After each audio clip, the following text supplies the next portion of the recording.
शिवसेना नेमकी कोणाची तो एक चर्चा चालली होती, निकाल लागणार होता, परंतु तो निकाल आता पुढे गेलाय.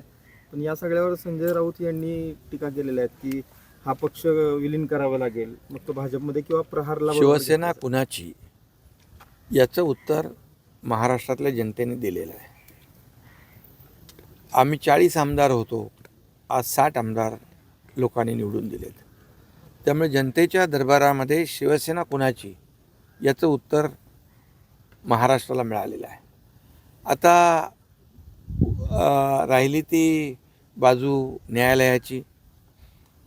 यापूर्वी देखील विरोधक असंच म्हणत होते की हे सरकार घटनाबाह्य आहे, मुख्यमंत्री घटनाबाह्य आहेत. परंतु आपल्याला माहीत असेल की जेव्हा माजी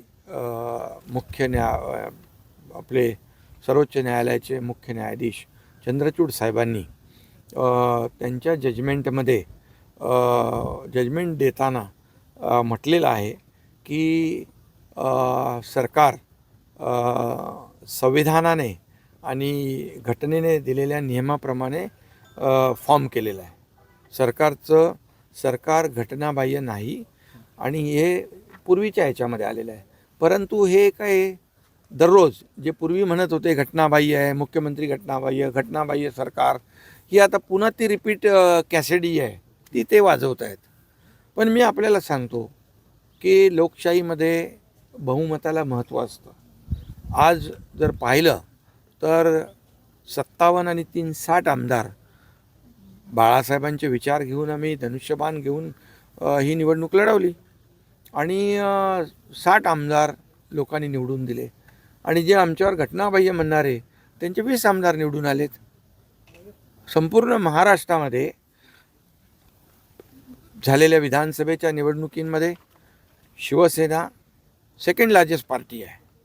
झालेल्या महापालिका निवडणुकांमध्ये शिवसेना सेकंड लार्जेस्ट पार्टी आहे. जिल्हा परिषदमध्ये सेकंड लार्जेस्ट पार्टी आहे.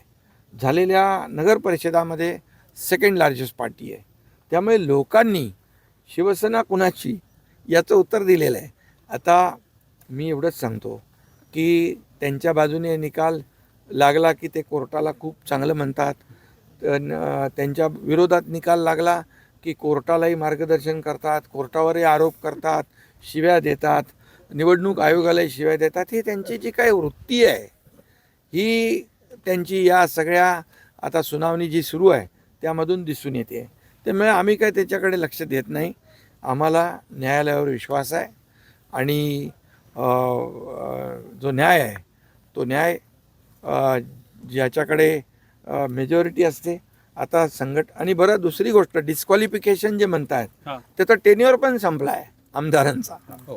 त्यामुळे ते कुठल्या जगतामध्ये आणि कुठल्या जमान्यात वावरत आहेत मला माहीत नाही. परंतु डिस्क्वालिफिकेशनची मागणी करताना त्याने हाही विचार करायला पाहिजे होता. आज मला वाटतं कोर्टाने बरंच काही त्यांना प्रश्नातून विचारणा केलेली आहे आणि त्याची उत्तरं नव्हती त्यांच्याकडे. मी हा प्रश्न न्यायप्रविष्ट असल्यामुळे याच्यावर जास्त सखोल बोलू इच्छित नाही, पण आमचा न्याय व्यवस्थेवर पूर्ण विश्वास आहे. जी व्यक्त केली आहे ते असं म्हटले की शिवसेनेचे काही नेते मराठा समाजाच्या विरोधात बैठका घेत आहेत, तुम्ही त्याकडे लक्ष दिलं पाहिजे अशी त्यांची मागणी आहे. बिलकुल.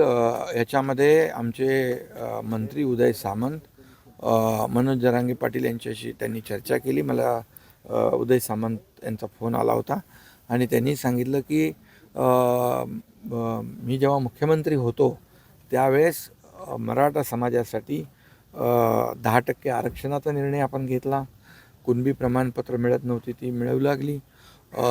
जो काही निधी सारथीसाठी अण्णासाहेब पाटील आर्थिक विकास महामंडळासाठी किंवा ज्या काही सुविधा ओबीसीचं कुठलंही नुकसान न करता, इतर समाजाला कुठेही इतर समाजावर अन्याय न करता मराठा समाजाला जे जे काही देता येईल ते दिलं होतं आणि याची माहिती मनोज जरांगे पाटील यांना आहे आणि नक्कीच त्यांचा गैरसमज दूर होईल. अभिजित म्हणतात की